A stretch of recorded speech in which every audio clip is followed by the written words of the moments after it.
Welcome to Faith in Extraordinary Times. My name's Dave. I'm head of campaigns at CSW. I join you once again from my daughter's bedroom. My guest today is Helen Berhane. She's a gospel singer from Eritrea whose amazing story you can read in The Song of the Nightingale, one woman's true story of faith and persecution in Eritrea. Welcome, Helen. Thank you, David. Thank you. So Eritrea is sometimes known in human rights terms as the North Korea of Africa. What was it that you were doing in Eritrea that caught the attention of the authorities? I grew up in the church, so for me it is part of my life to preach the gospel, to sing, but the government didn't accept that. So the reason they put me in prison because I'm singing and preaching the gospel on the street. So you were eventually imprisoned in a shipping container in the desert, but before that you were in prison several times before that. Is that correct? Yeah, my imprisonment starts kind of slowly. They start arrest me and send me home, arrest me, send me home. But finally, in 2002, the government would recognize it only for religious groups. So the other activities, it's shut down. So even though those groups still suffer, but at that time, they close all the church and they send me to Mysorowa prison, which means the shipping container.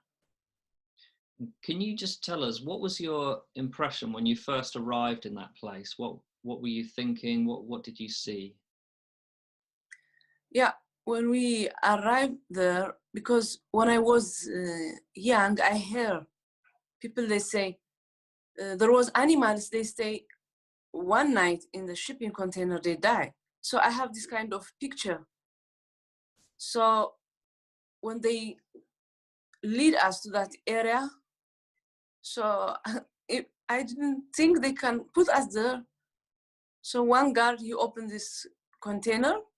It sound very strange when they open it. So they push us in dirty container. Also, there are many small lice jumping all over. So we start to scratch our body. So it's kind of very poor and harsh condition. It's kind of nothing.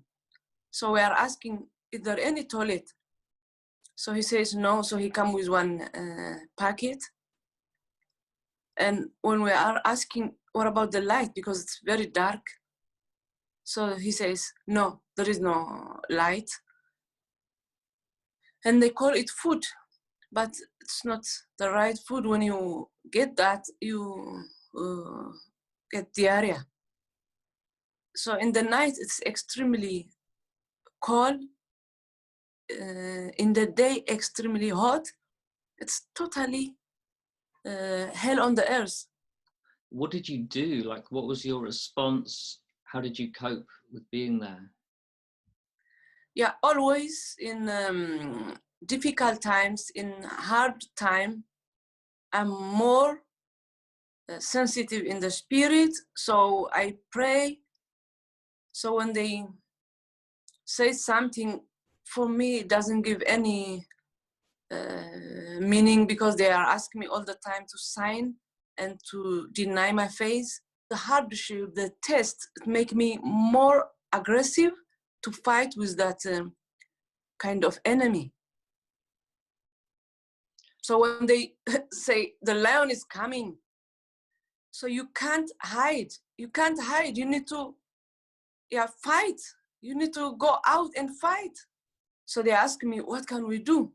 So I told them, the only way we sing, as Paul and Silas, they sing when they put them in this kind of terrible situation. So when I say that, they are kind of shocked. What do you mean? So I told them, yeah, we serve God, we love God, not only in good times. Also in the dark times, you need to stand and to worship. That is the way to defeat the enemy. And is it right you were also writing? Yeah, I have been writing 4 or 5 letters for the fellow prisoners, because it's around 23 metal shipping container around me. So you were writing messages and then kind of passing them. Were you actually passing them to other people in other containers? Because if you think like a human, how it's closed, the container is closed, so how you can do it.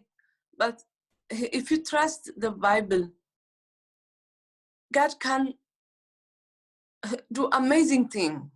From nothing, he can do something. So if you have this kind of confidence or trust in God, so you can conquer that hard thing. So for me, just I write it, so he have the ways to send it. So there are many kind of guards, they transfer it because if Holy Spirit lead them, so they must obey. So obviously many people die in those conditions, and not a lot of people escape. So how did you come to escape? Yeah, you can't escape from the Eritrean authorities or prison. It's not possible. But if God choose you to be outside and to give your testimony, yeah, it can happen. Because there are thousands of people, they have been praying for me all over. So always the kind of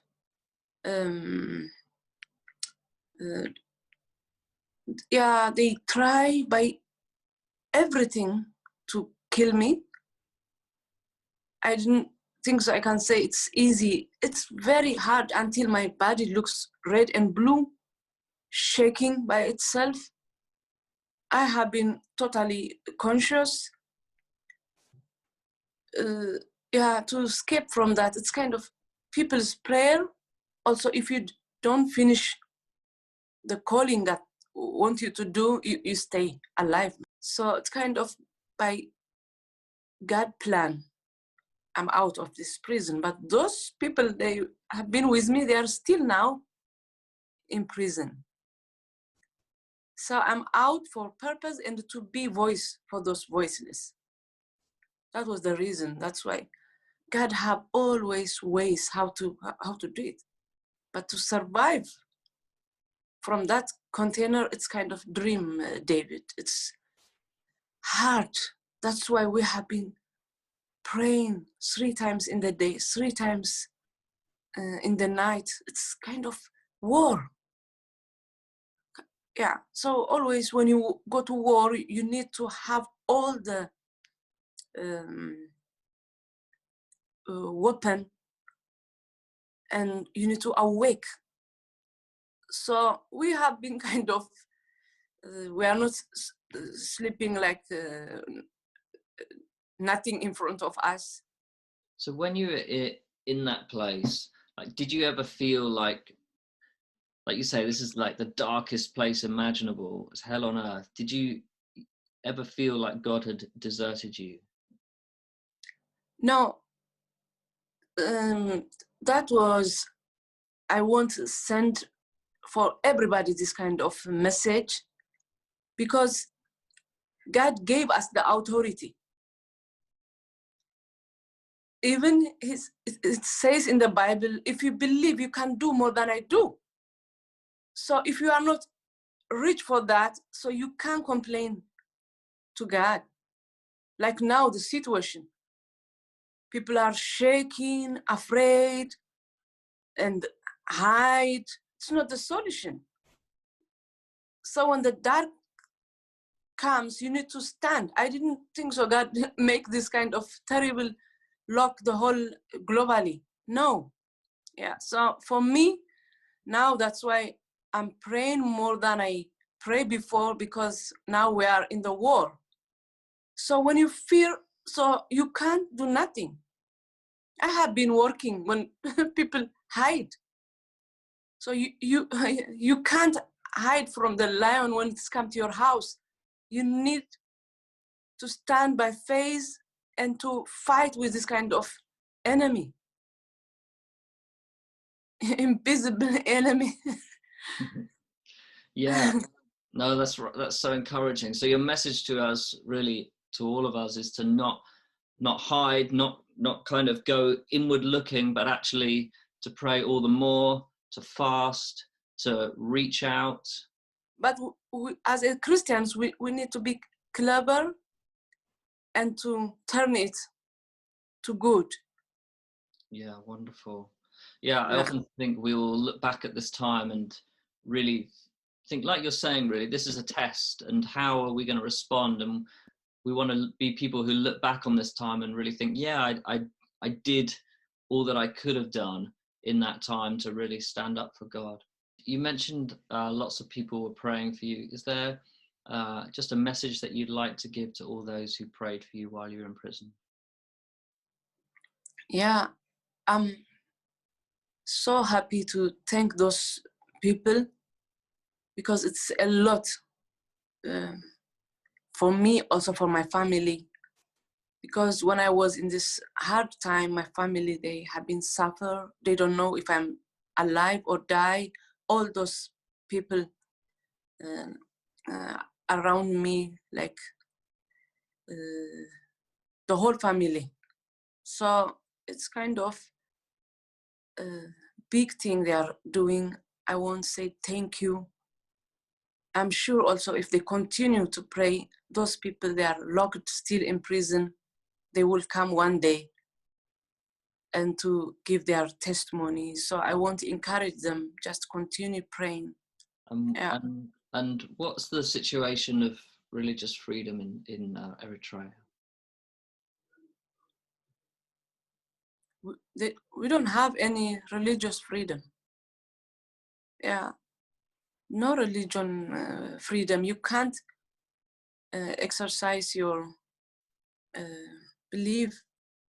Everything is for many years now, for many years. So you can't practice your belief. Yeah, so I advise to people, the time is very worse than before. The nurses, they don't have nothing to help the patients. So the virus is already in my country.